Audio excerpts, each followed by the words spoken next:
जय श्री सीताराम। पूरी पीठ श्री शंकराचार्य जी कहते हैं कि मंत्रों में एटम बॉम्ब जितनी शक्ति होती है। अब ये बात अलग है कि कोई शो ऑफ नहीं करता है, भाई होगी कहीं ना कहीं किन्हीं महात्माओं के पास होगी, वो शो ऑफ करना नहीं चाहते हैं या नहीं करते, उनको इससे मतलब नहीं होगा, या वो अपनी इस दुनिया के बाहर की कोई दुनिया में खोए हुए हैं, वहीं पर समाधि मग्न है, या वो इस दुनिया को कुछ खास, हम लोगों को कुछ खास समझते नहीं है, कहीं और से संबंध बना करके रखें, वो एक अलग विषय है। लेकिन यदि शंकराचार्य जी के मुंह से ये बात निकल रही है तो हमें इस बात को मानना चाहिए। मैं जब भी रेमेडी देता हूं तो पहली रेमेडी मेरी जो होती है वो मंत्र होती है। मैं हमेशा ये बात कहता हूं कि आप मंत्र करें। कई लोगों का सवाल होता है, सर इससे क्या फल मिलेगा? मैं कहता हूं हाँ भाई फल मिलेगा, मैंने फल देखा है। अब वो एटम बॉम्ब जितना फल आप अपने घर में जनरेट नहीं कर पाएंगे, ठीक है, लेकिन आप अपनी जिंदगी को तो खुशहाल बना सकते हैं। इतनी ताकत, इतनी शक्ति तो है। अभी बात ये आती है कि यदि आप किसी भी प्रकार का मंत्र करते हैं तो उसके अपने अपने तरीके होते हैं। मुख्यतः आज हम बात कर रहे हैं गायत्री मंत्र के बारे में। श्री गायत्री मंत्र जिसको इंटरनेट पर, यूट्यूब पर लगा करके दिन दिन भर सुना जाता है। हाँ, कई सारे लोग, दुकानदार अपनी दुकान में लगा करके दिन भर उसको चलाते रहते हैं। कई कई गृहिणियां अपने घर में उसे चलाती रहती है। देखिए, गायत्री मंत्र जो है ये वेद मंत्र है और वेद माता गायत्री है। तो वेद माता जब कहते हैं तो ये उससे भी ऊपर की बात है। तो गायत्री मंत्र एक ऐसा मंत्र है जिसे आपको हर वक्त नहीं कहना चाहिए, नहीं बोलना चाहिए, नहीं सुनना चाहिए, नहीं चलाना, स्पीकर्स पे चलाना, वो तो अपराध है, उसके तो आपको खराब फल ही मिलने वाले हैं। ये बात आप निश्चित समझ लीजिए, सुन लीजिए। इसके आगे भी गायत्री मंत्र जो होता है उनमें इतनी ताकत है कि वो आपके जीवन को बना सकती है, और यदि गलत तरीके से किया, आपने इज्जत नहीं दी, चूंकि वेद माता है और वेदों की बात यहां पर हो रही है, तो आपका जीवन बिगाड़ भी सकती है।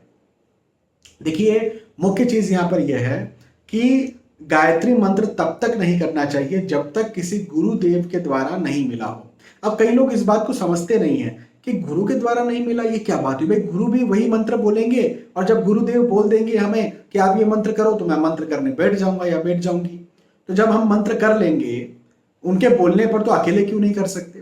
देखो, बहुत सीधी सी बात यह है कि इसके कोई नियम होते हैं, कोई कानून होते हैं। जैसे नहीं, आप किसी मिनिस्टर से मिलते हैं, इवन अपने शहर के कलेक्टर से भी आप मिलते हैं सामान्य नागरिक होते हुए, तो आपके उसके कुछ प्रोटोकॉल होते हैं। इसी समय मिलेंगे, ऐसे ही मिलेंगे, 1 बाय 1 मिलेंगे, इत्यादि।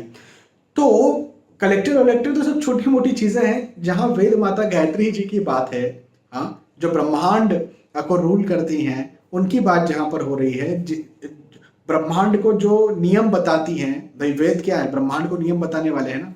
तो वेद माता गायत्री, तो वो ब्रह्मांड को नियम जो बताते हैं, उनके आगे कलेक्टर, हमारे यहाँ के प्रधानमंत्री और प्रेसिडेंट वगैरह क्या लगते हैं? हाँ, वेद माता गायत्री जी की मैं बात कर रहा हूं, तो कुछ नहीं। तो यहां पर सबसे मुख्य बात यह है कि हमें उन नियमों का पालन करना चाहिए। अब वो नियम हमें नहीं पता होते हैं, वो नियम हमें हमारे जो है गुरु बताते हैं। अब क्या होता है ना कि एक बार मैंने आपको कोई बात बताई और बस एक बार बता करके और आपने उसे फॉलो किया, तो आप ना धीरे धीरे 1 साल, 1.5 साल, 2 साल के बाद में ना अपभ्रंश आप में आते जाएगा, और आप सोचोगे अच्छा ऐसे ही करते हैं, ऐसे ही करते हैं, ऐसे ही करते करते करते चीजें बहुत ज्यादा चेंज हो जाएगी, बहुत चेंज हो जाएगी। जब आपके गुरु होंगे, वो भी गुरु परंपरा से चले आ रहे हैं, उनके भी कोई गुरु थे, उनके भी कोई गुरु, उनके भी कोई गुरु, ऐसे हमेशा वो चलते आ रहे हैं। तो जब आपके कोई गुरु होंगे तो आप नहीं कहीं तो 1 महीना, 1.5 महीना, 2 महीना में तो उनसे सलाह लेंगे, उनके पास जाएंगे, उनको प्रणाम करेंगे, वो आपसे पूछेंगे, आप उन्हें बताएंगे हम क्या करते हैं, वो आपको बताएंगे नहीं नहीं ये गलत कर रहे हो, ये सही कर रहे हो। तो जब आप गुरु के सानिध्य में हो जाओगे, तब आप गलत करो इसकी संभावनाएं खत्म हो जाएगी। और यदि आप करते भी हो गलत, तो 1 आध महीने में आप जो है वो ठीक हो जाओगे, आपको ठीक कर देंगे गुरु। लेकिन यदि आप वहीं पर गलत करते जा रहे हो और अकेले हो, गुरु नहीं आपके, तो फिर आपका नाश हो जाएगा, इहलोक में भी और परलोक में भी, हर जगह पर। तो इसलिए गायत्री मंत्र जैसा महान वेद मंत्र हमें कहीं पर भी नहीं करना चाहिए। अब एक बहुत बड़ी बात बताता हूं, हो सकता है आप मेरी बात पर विश्वास करें ना करें, माने ना माने। और ये बात मैं नहीं कह रहा हूँ, मैंने घर में बैठे बैठे ही इस बात को बना लिया, मैं ये नहीं कह रहा हूँ। सारे संतों का, ऋषि मुनियों का, जगत गुरुओं का कहना यह है कि महिलाओं को गायत्री मंत्र नहीं करना चाहिए। आपके मन में ढेर सारे सवाल होंगे, गायत्री माता माता ही है, तो माता का मंत्र माता या बहनें क्यों नहीं कर सकती हैं, इत्यादि बहुत सारी चीजें हैं। लेकिन देखो, गायत्री मंत्र के करने के लिए एक चीज जो बहुत कंपलसरी है वो है ब्रह्मचर्य।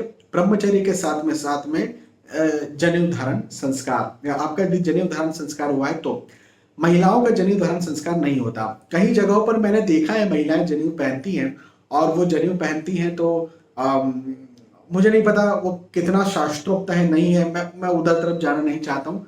लेकिन फिर भी मैं ये कहूँगा कि ऋषि मुनियों ने मना किया है तो बहुत सारी चीज़ें जो हैं उनको तर्क नहीं करना चाहिए और हमें उनकी बातों को मान लेना चाहिए। हालांकि मैं बहुत सारी बातों का साइंटिफिक रीज़न देता हूँ और दे करके समझाता हूँ। हाँ, इसका भी मैं बहुत साइंटिफिक रीज़न खोज रहा हूँ और खोज करके आपको ज़रूर बताऊँगा। आप कमेंट कीजिएगा कि हमें इसका साइंटिफिक रीज़न चाहिए, महिलाएं क्यों नहीं कर सकती है, मैं ज़रूर आपको इसका बताऊँगा।